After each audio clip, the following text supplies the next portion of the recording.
Bonsoir, bienvenue. J'espère que vous avez passé une agréable journée en compagnie de votre Dieu. Nous allons continuer et terminer le chapitre 4 de notre livre « La vérité sur les anges » de Ellen G. White. L'origine du mal. Nous avons vu que l'exaltation de sa personne a fait naître chez Lucifer l'envie et la jalousie envers les honneurs que Dieu a conférés à Christ, son Fils unique divin. Son orgueil le poussa à commencer une campagne contre Christ qu'il haïssait. C'est avec une séduction habile que Lucifer a mené avec succès son œuvre destructrice en manipulant et ralliant à sa cause beaucoup d'anges. Continuons notre lecture. Lucifer a le temps de développer ses principes.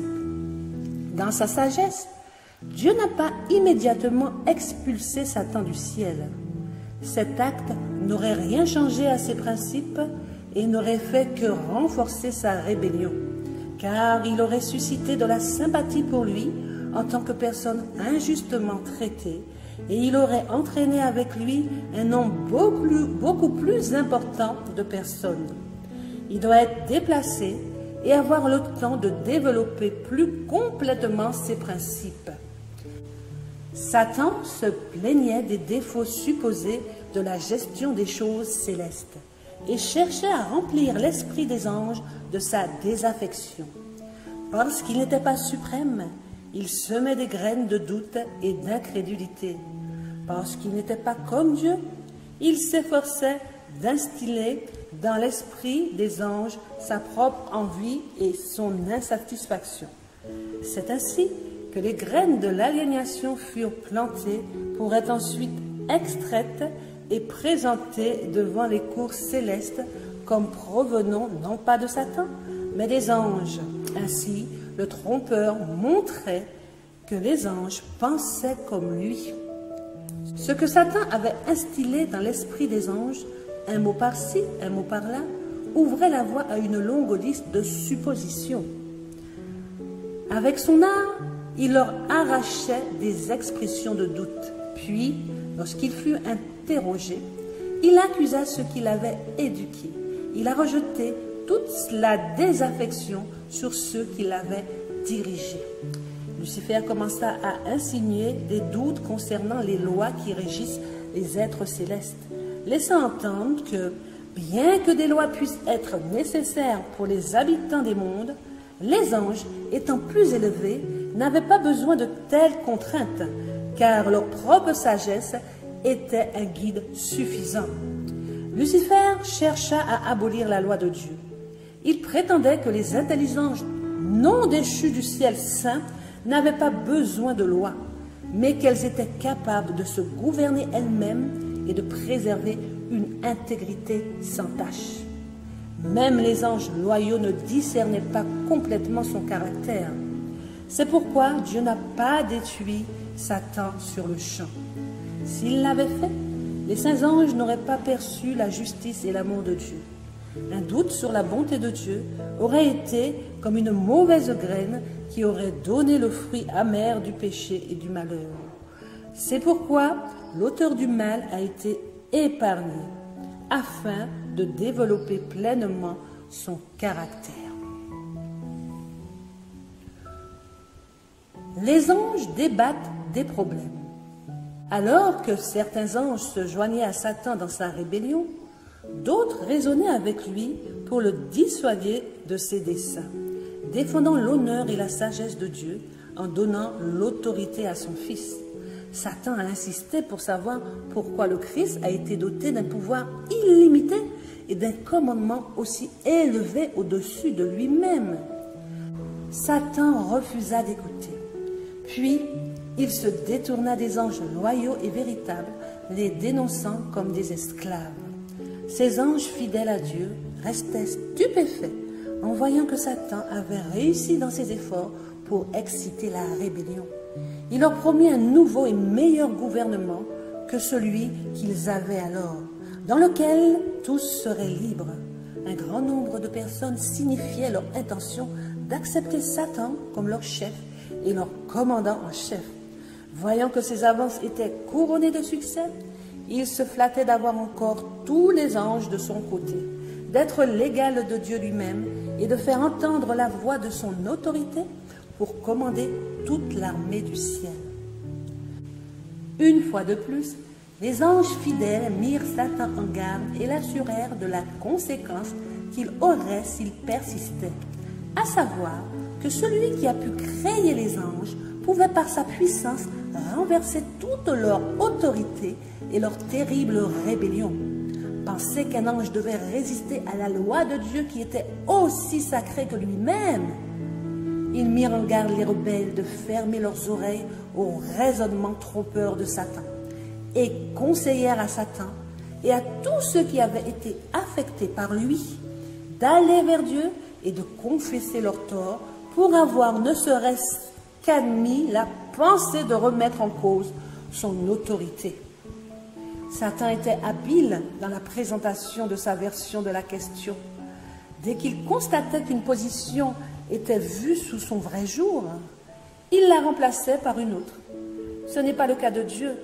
Il ne pouvait travailler qu'avec une seule catégorie d'armes, la vérité et la droiture. Satan pouvait utiliser ce que Dieu ne pouvait pas utiliser, la malhonnêteté et la tromperie.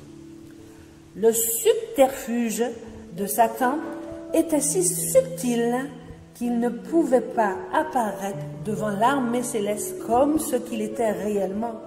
Cet état de choses existait depuis longtemps avant que Satan ne soit démasqué. Dieu, dans sa grande miséricorde, a supporté longtemps Lucifer. Il ne fut pas immédiatement dégradé de sa position exaltée lorsqu'il se laissa aller à l'esprit de mécontentement, ni même lorsqu'il commença à présenter ses fausses revendications devant les anges loyaux. Il fut longtemps retenu au ciel.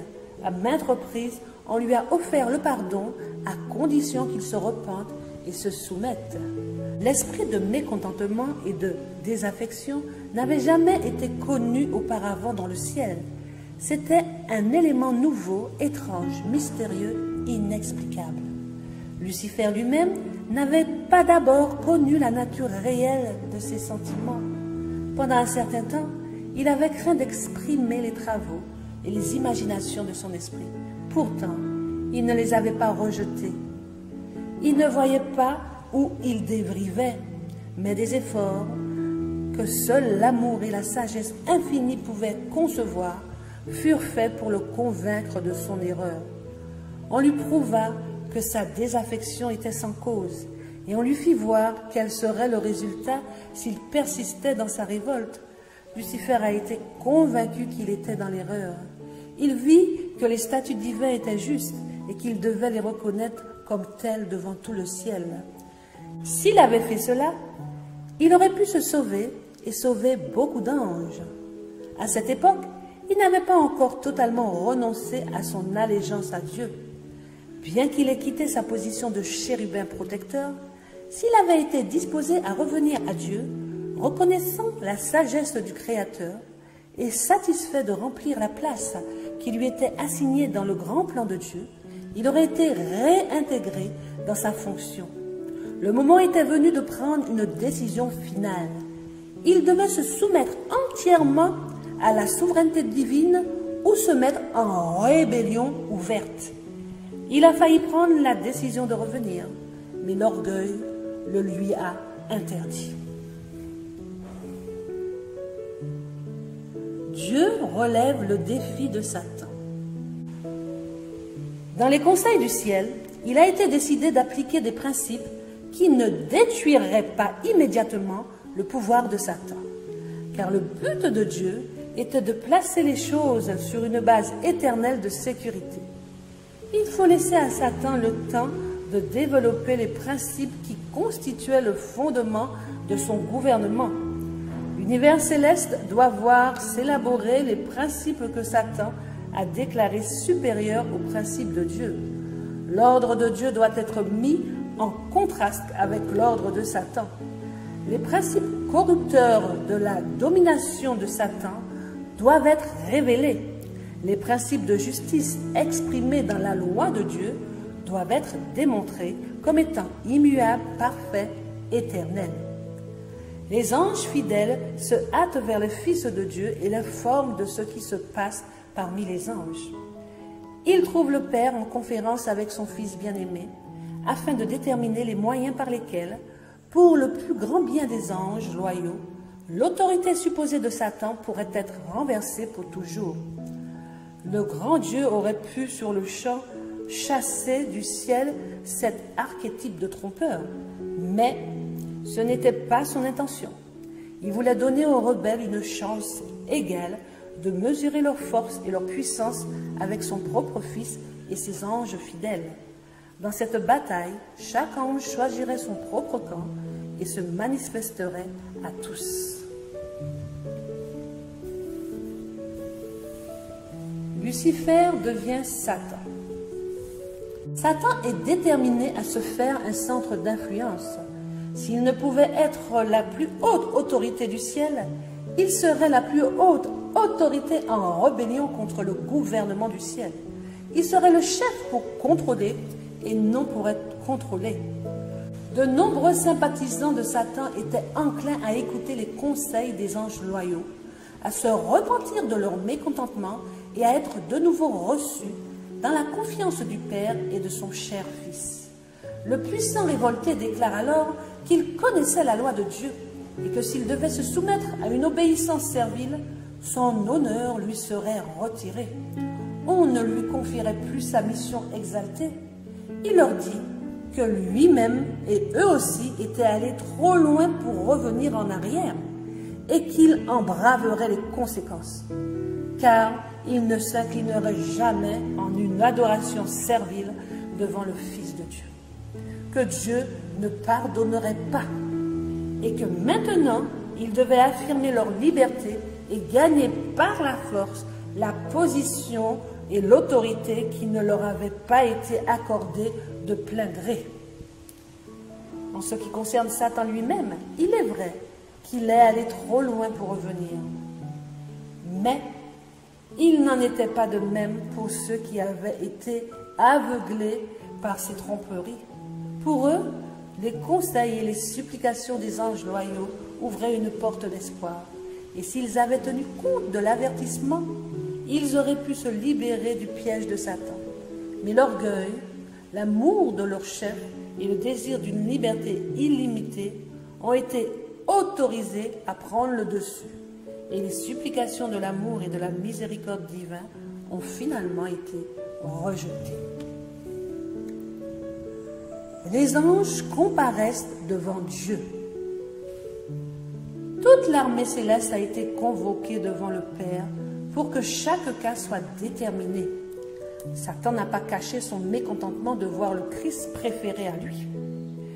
Il se leva fièrement et insista pour être l'égal de Dieu, pour être mis en conférence avec le Père et comprendre ses desseins.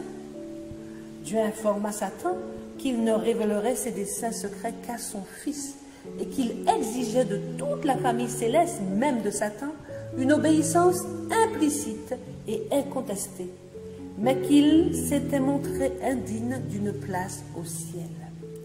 Alors Satan montra avec exaltation ses sympathisants qui représentaient près de la moitié de tous les anges et s'exclama: « Ils sont avec moi. Veux-tu les expulser aussi et faire un tel vide dans le ciel ?»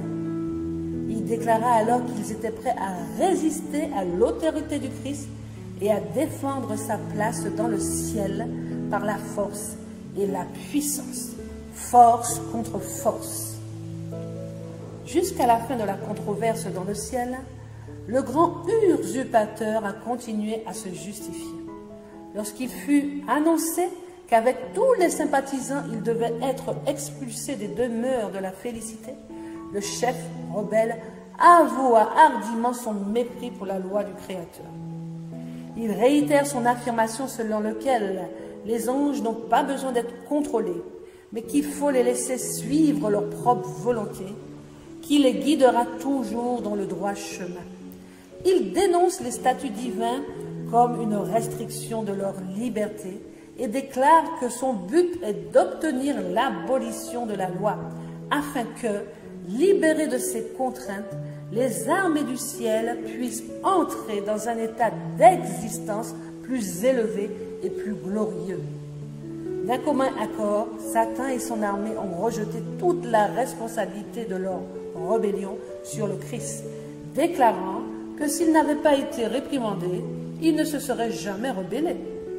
La connaissance que Satan, ainsi que les anges qui sont tombés avec lui, avaient du caractère de Dieu, de sa bonté, de sa miséricorde, de sa sagesse et de son excellente gloire, rendait leur culpabilité impardonnable. Amen. Ainsi s'achève le chapitre 4 de notre livre. Je n'ai maintenant plus qu'à vous souhaiter une excellente nuit sous le regard de Dieu. Je vous invite à prier notre Seigneur, à réclamer ses anges fidèles auprès de vous, afin de ne pas être manipulé par les mauvais anges, que Dieu puisse vous garder et vous protéger. N'oubliez pas de liker, de vous abonner. Je vous remercie. Soyez bénis.